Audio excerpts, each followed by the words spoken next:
வச்சுதான் ஒரு பலனை நம்ம பார்க்க முடியும். ஜாதகம் கிடைத்தார். இப்ப பாத்தீங்கன்னா நான் சில பேருக்கு வந்து தேர்தலுக்கு முன்னதாக பாத்தீங்கன்னா ஒரு அற்புதமான பலன்களை, யோக பலன்களை நான் சொல்லல. சிலருக்கு அந்த பலன்கள் நடக்கவில்லை என்பது உண்மை. அது காரணம் என்னன்னா, நான் பார்த்த ஜாதகம் அவருடைய ஜாதகம் மட்டும்தான். அவர்களுக்கு எதிராக களம் கண்டவர்களுக்கு எந்த யோகம் இருக்கிறது, என்ன திசாபுத்தி நடந்தது, அவர்களுக்கு அந்த யாரை யார் வெற்றி பெற முடியும் என்பதை நான் பார்க்கிறேன்.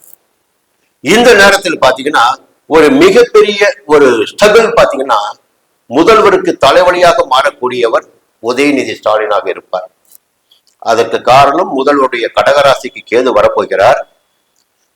உதயநிதி ஸ்டாலினுடைய ஜாதகப்படி அவருடைய ராசிக்கு 3வது இடத்துக்கு கேது வரப்போகிறார். 9ஆம் இடத்துக்கு ராகு வரப்போறார். இந்த 2 சஞ்சார நிலைகளும் பாத்தீங்கன்னா அவரை விட, முதல்வரை விட எதிர்கட்சி தலைவராக இருக்கின்ற உதயநிதி ஸ்டாலினுக்கு ஒரு யோகத்தை வழங்கிட இருக்கிறது. ஒரு அற்புதமான யோகத்தை வழங்கிட இருக்கிறது. அரசியலிலும் சரி, அதிகாரத்திலும் சரி, ஏதோ ஒரு மாற்றத்தை இந்த ராகு கேது பெயர்ச்சி உதயநிதி அவர்களுக்கு ஏற்படுத்த இருக்கிறது. திராவிட முன்னேற்ற கழகத்தினுடைய மையப்புள்ளியாக உதயநிதி அவர்கள் விரைவில் வரக்கூடிய வாய்ப்புகள் கூட இருக்கும். அதனை ஜாதகம் சொல்கிறது. பொதுவா கும்ப லக்னத்தில் பிறந்தவர்களுக்கு பாத்தீங்கன்னா திடீர் அதிர்ஷ்ட வாய்ப்புகள் வந்துடும். சனி பகவானுடைய இடம் அது. அப்போ சனி பகவானுடைய ஆதிக்கம் கொண்டவர்கள், அந்த சனி பகவான் இருக்கின்ற இடம் பாத்தீங்கன்னா லக்னத்துக்கு 7 இருக்காரு. செவ்வாய் நீச்சமாக இருக்கிறார். ராகு பாத்தீங்கன்னா லக்னத்திற்கு 8, பாக்கியஸ்தானத்தில் சுக்கரன். இப்ப சுக்கரன் வந்து ஆட்சியா இருக்கார். இவையெல்லாம் பார்க்கின்ற போது திடீர் ஒரு அதிர்ஷ்ட வாய்ப்பு என்பது உதயநிதி அவர்களுக்கு இருக்கிறது.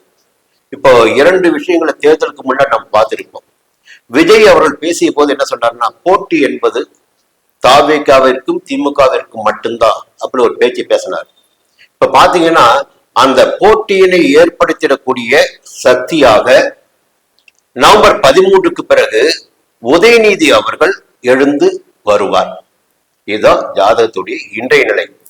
நாளைக்கு பாத்தீங்கன்னா இன்னும் சூழ்நிலைகள் மாறலாம். இப்ப என்னன்னா, சனி பகவானுடைய சஞ்சாரம் சாதகமாக இருக்கு, குரு பார்வை சாதகமாக இருக்கு, எதிர் வருகின்ற ராகு கேது பெயர்ச்சியும் உதயநிதி அவர்களுக்கு சாதகமாக இருக்கு.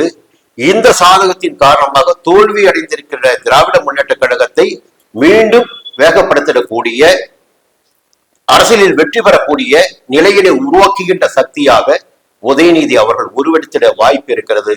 அது எந்த நேரத்திலும், ஒரு நேரம் பாத்தீங்கன்னா